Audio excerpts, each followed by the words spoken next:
Marcus Chen wiped the grease from his hands and looked at the twisted metal floating in space. Another wreck had drifted into the salvage zone around Kepler Station. The old space station orbited a dead planet on the edge of known space, far from the busy trade routes and gleaming cities of the inner worlds. He had been working salvage for 12 years now. It was quiet work, and Marcus liked quiet.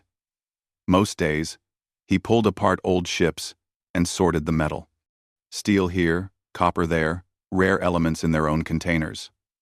The station's automated systems would catalog everything and send reports to the Galactic Trade Council. Marcus got paid by the ton, and that was enough for him. This wreck was different, though. The metal was too clean, too new. Most salvage was decades old. Forgotten cargo haulers or mining ships that had broken down in deep space. This ship looked like it had been in a fight. Burn marks covered the hull, and large holes showed where weapons had torn through the armor. Marcus put on his spacesuit and took his small work pod out to investigate. The ship's markings were in the flowing script of the hegemony, the alliance of alien races that controlled most of the galaxy. Humans were new members, barely 50 years in the club, and still treated like junior partners. As he got closer, Marcus saw bodies floating inside the ship through the broken hull. They were not human bodies. These aliens had blue skin and multiple arms.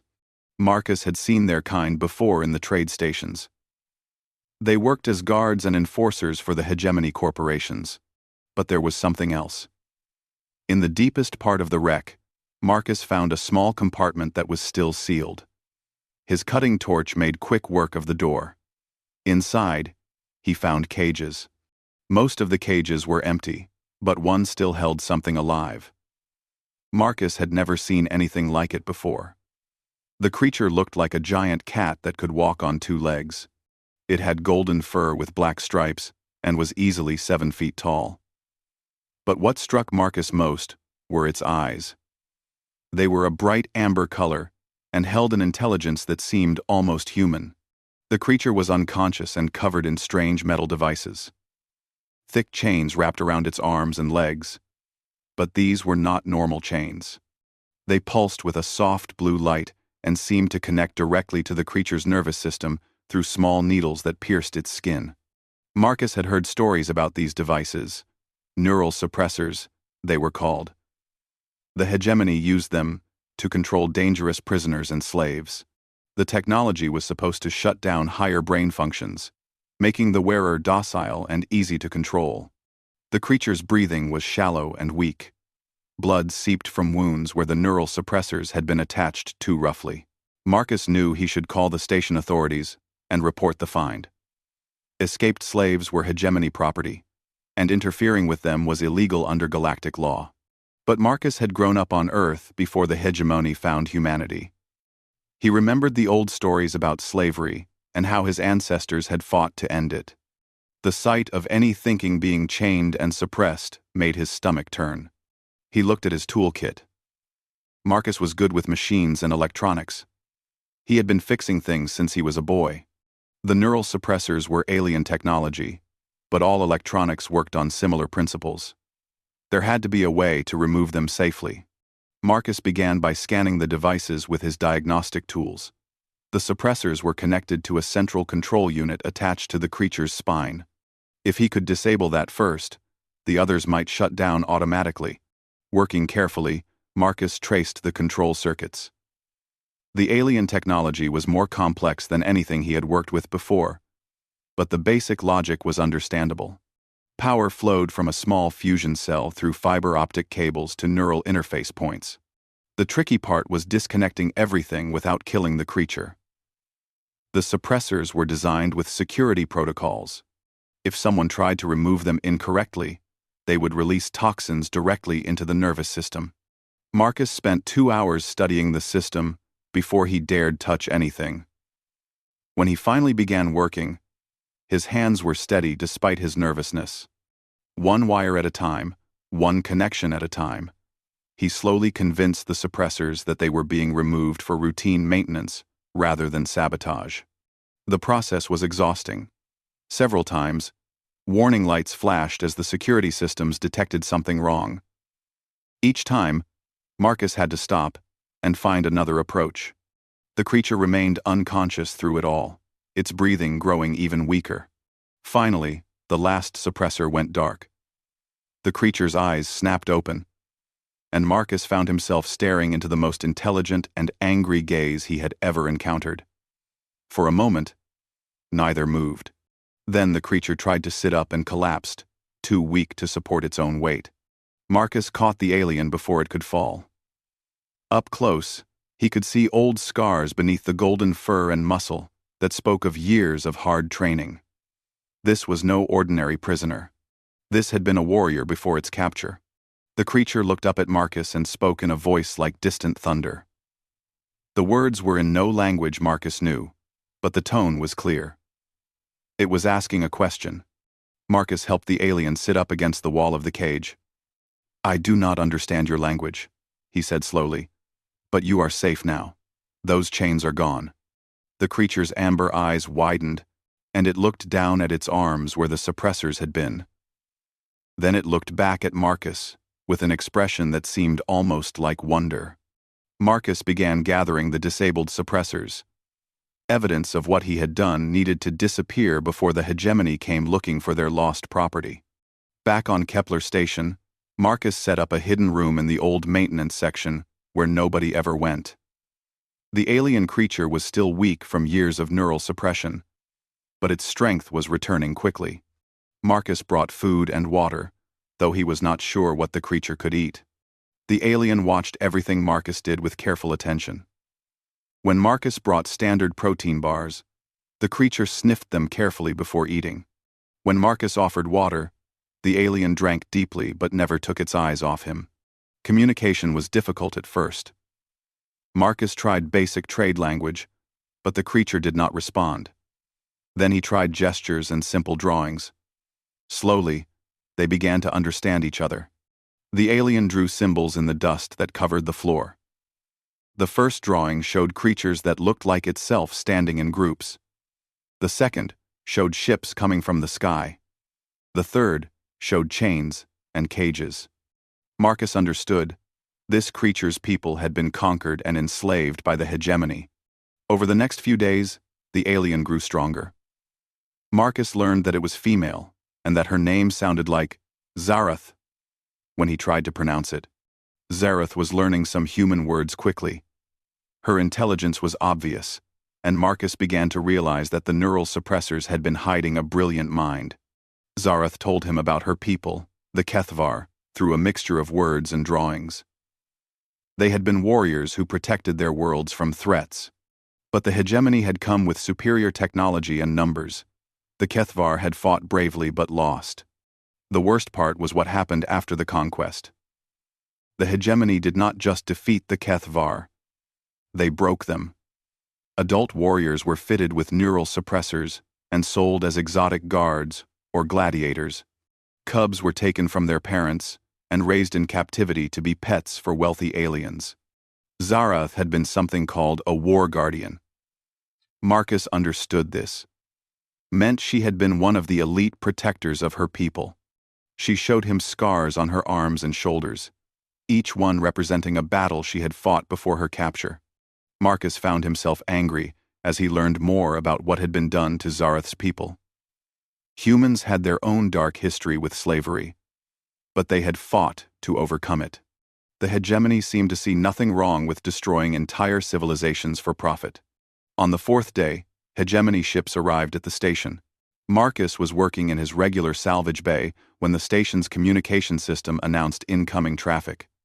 3 hegemony enforcement vessels were requesting permission to dock. They claimed to be investigating stolen property. Marcus kept working, but his hands were shaking slightly. He knew what they were looking for. The wreck he had salvaged must have been tracked somehow. The hegemony officers were efficient and professional. They wore the standard gray uniforms of corporate security and carried energy weapons that could stun or kill, depending on the setting.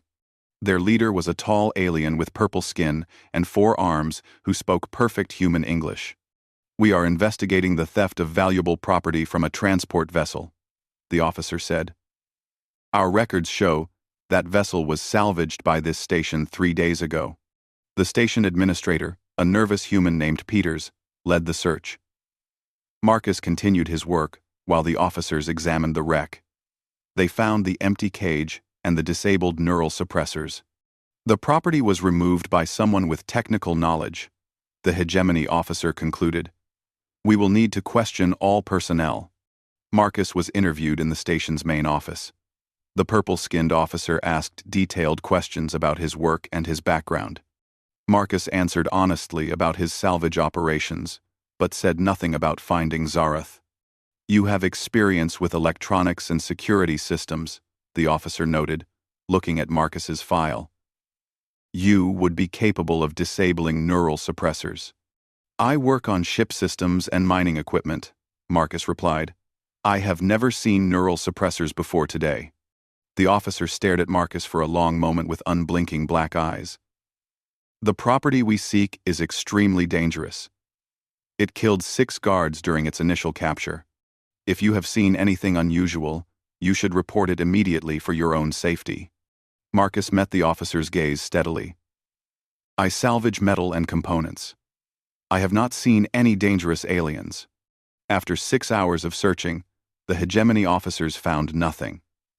They warned the station personnel that harboring escaped property was a serious crime and left. But Marcus knew they would be back. That evening, Marcus found Zarath sitting in the maintenance room, staring at the wall. She had heard the search through the station's ventilation system. "They will return," she said in careful English. "You should give me to them. I am not worth your life." Marcus sat down across from her. "That is not how this works. I freed you because slavery is wrong. I will not hand you back to them." Zarath looked confused. "You do not understand. I am dangerous." The purple one spoke truth. "I killed many of them before my capture. If they find me here, they will kill you for helping me." "Then we need to make sure they do not find you," Marcus said. Zarath stared at him for a long time. Finally, she spoke in a voice so quiet, he almost missed it.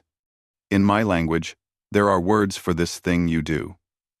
You risk yourself for one who is not pack, not family. Most species do not have such words." Marcus shrugged. "Most humans would do the same thing." Zarath's amber eyes widened again, and she looked at Marcus as if seeing him clearly for the first time. When she spoke again, her voice carried a weight that made Marcus uncomfortable. "Then I was right to choose you as pack leader." Marcus had no idea what being a pack leader meant, but Zarath's behavior changed completely after that conversation. She began following him around the station when it was safe, staying close but always watching for threats. When Marcus worked, she positioned herself where she could see all the entrances. She also started trying to serve him food and maintain his equipment. Marcus found this behavior strange and tried to explain that he could take care of himself. But Zarath seemed upset when he refused her help. "You do not understand your own position," she said one day when Marcus rejected her offer to clean his tools. "I have given you the loyalty of a war guardian. This is not a small thing among my people." Marcus tried to explain that humans did not have pack leaders and that he just wanted to be her friend. But the translation software they had rigged up from station computers seemed unable to find Kethvar words for friend or equal partnership. "Your species confuses me," Zarath said. "You free a war guardian, then refuse to accept proper service. You protect me from enemies but claim you are not my pack leader. What are you, if not these things?" "I am a mechanic who thinks slavery is wrong," Marcus said. "That is all." Zarath made a sound that Marcus had learned was Kethvar laughter. While they talked, Marcus continued his regular work. He had to maintain the appearance that nothing had changed. But he also used his access to station systems to monitor hegemony communications and prepare defenses. Marcus discovered that the station's old mining equipment could be modified into weapons if necessary. He also found that the maintenance tunnels formed a maze that stretched throughout the entire station.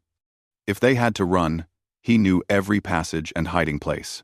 2 weeks after the first search, the hegemony returned with more ships and a different approach. Instead of conducting another search, they established a permanent presence at the station. A small garrison of guards set up operations in the main docking bay and began monitoring all traffic. "They know I am here," Zareth said when Marcus told her about the guards. "They will wait and watch until they find proof." Marcus had been thinking the same thing. The hegemony was patient and thorough. Eventually, they would find evidence or force him to make a mistake. That night, Marcus was working late in the salvage bay when he heard footsteps behind him. He turned to find 3 hegemony guards approaching. They were not the same species as the purple-skinned officer. These were Krolik, tall reptilian creatures with natural armor and sharp claws. "Human Marcus Chen," the lead guard said in heavily accented English. "You will come with us for additional questioning." Marcus set down his tools. "I already answered all your questions 2 weeks ago. New evidence has been found. You will cooperate." The guards moved to surround Marcus, but they never got the chance. Zareth dropped from the ceiling ventilation shaft behind them, moving so fast that Marcus barely saw her attack. The first guard went down with a broken neck before he could draw his weapon. The second managed to pull his energy pistol, but Zareth's claws tore it from his hand, along with most of his fingers. The third guard had time to scream before Zareth's jaws closed around his throat. The entire fight lasted less than 10 seconds. 3 armed soldiers lay dead, and Zareth stood over them without even breathing hard. Her golden fur was now stained with blue blood, and her amber eyes held a coldness that made Marcus step backward. "Now, they know for certain," she said calmly, as if she had just fixed a broken machine instead of killing 3 beings. The hunt begins in earnest. Marcus stared at the bodies. He had known Zareth was dangerous, but seeing her in action was different from hearing stories. She had moved like liquid death, every motion precise and deadly. "We need to hide these bodies and prepare for," Marcus began. Alarms began blaring throughout the station. Emergency lights flashed red, and the station's automated voice announced a security alert. More hegemony guards would be coming soon. Zareth grabbed Marcus by the arm. "There is no more hiding. We fight or we die." "This is my fault," Marcus said, looking at the carnage. "I brought this on you. See?" Zareth turned to face him, her amber eyes blazing. "No. You gave me back my life. You gave me back my honor. Everything that happens now, we face together." The sound of running footsteps echoed through the station corridors. Heavy boots and the hum of energy weapons meant that every hegemony guard was now mobilizing. Marcus made a decision that would change everything. Instead of trying to run or hide, he activated the station's emergency lockdown protocols. Blast doors slammed shut throughout Kepler Station, trapping the hegemony forces in small sections while giving Marcus control of the main systems. "If they want to fight," Marcus said, "we will give them one they remember." Zareth looked at him with something approaching admiration. "Now you begin to understand what it means to be pack leader. We do not surrender. We do not run.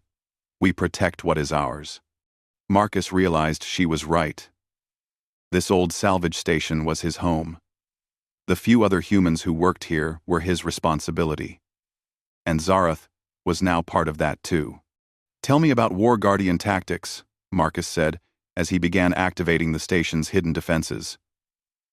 "We have work to do." For the first time since her rescue, Zareth smiled with all her sharp teeth showing. "Finally, you speak words I understand."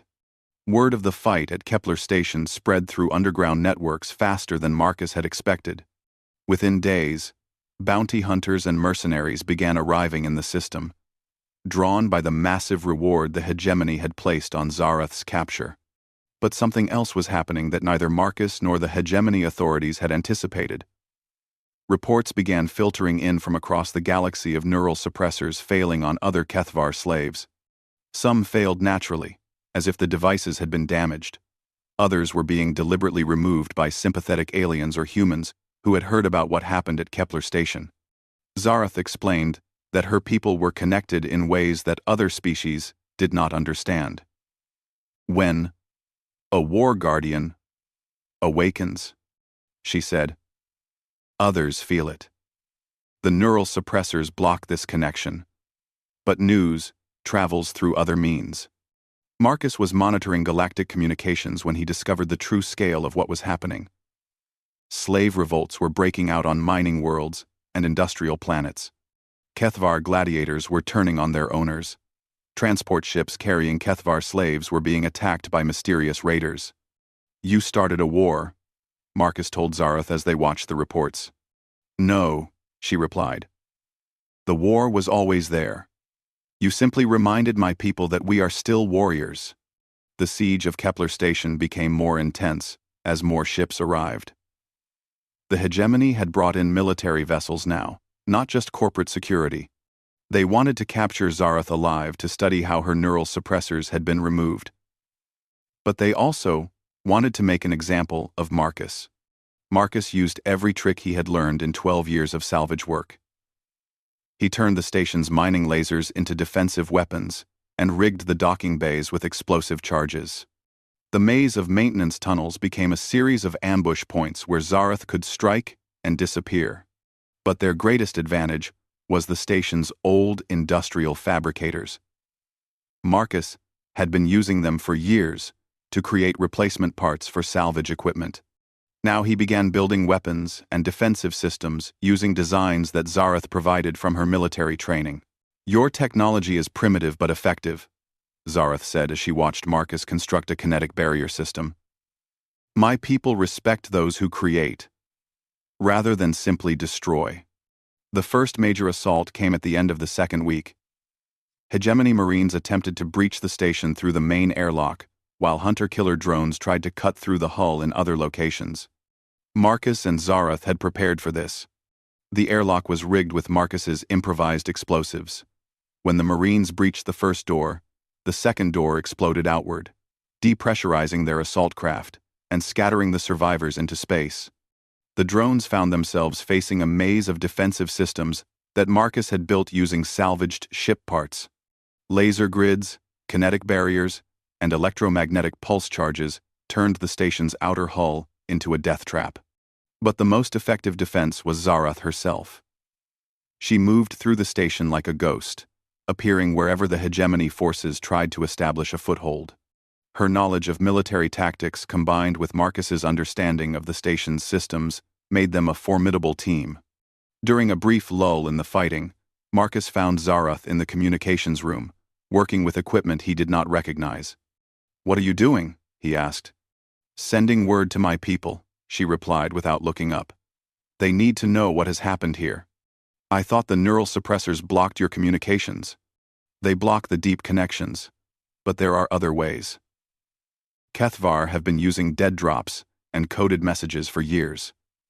Now, I tell them of a pack leader who fights the hegemony as an equal." Marcus felt uncomfortable with that title again. "I am not your leader. We are partners in this." Zareth stopped working and looked at him. "You still do not understand. Among my people, pack leader does not mean ruler. It means the one who leads by example, who others choose to follow. You freed me when you had nothing to gain. You protected me when it put you in danger. You fight beside me now when you could surrender and live. These are the actions of a pack leader."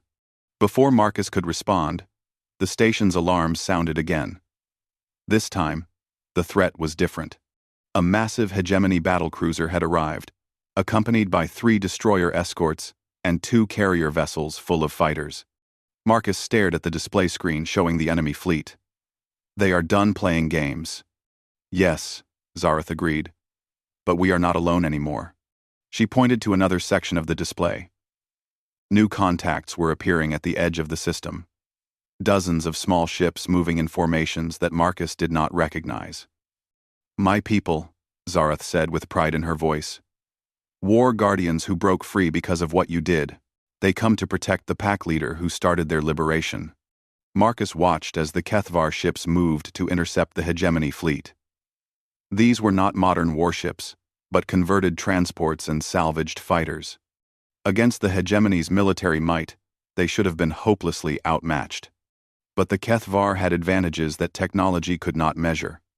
They fought with the fury of a people who had nothing left to lose and everything to fight for.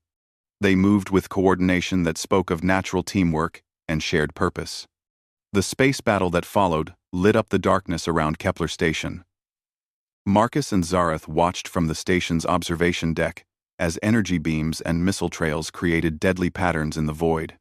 "Win or lose," Zareth said quietly, "my people will remember this day. They will remember the human who reminded them that they were still Kethvar." Marcus put his hand on her shoulder. "We will win. We have to." The Kethvar ships began to take losses as the hegemony's superior firepower told. But more ships kept arriving. Freed slaves from across the galaxy were converging on this remote system, drawn by news of the rebellion's first victory. Marcus realized that Kepler Station had become more than a battlefield. It had become a symbol. The final battle for Kepler Station lasted 3 days and changed the balance of power in the galaxy forever. The hegemony had committed too many resources to this one system, believing they could crush the rebellion quickly. Instead, they found themselves facing an enemy that refused to break.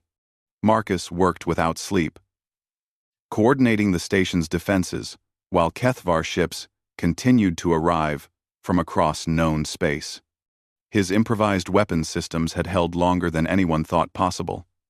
But ammunition was running low, and several key systems had been damaged by enemy fire. Zareth had not left his side during the entire siege.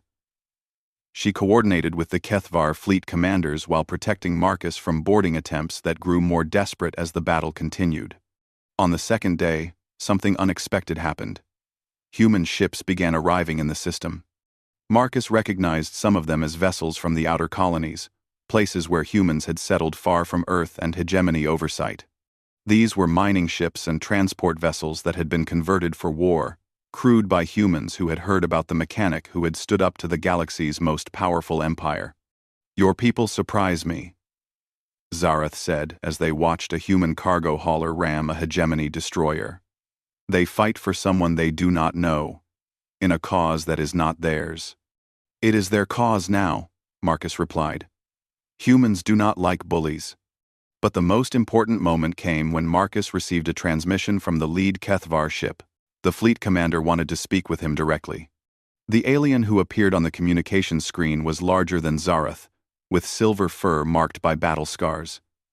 When he spoke, his voice carried the authority of someone accustomed to command.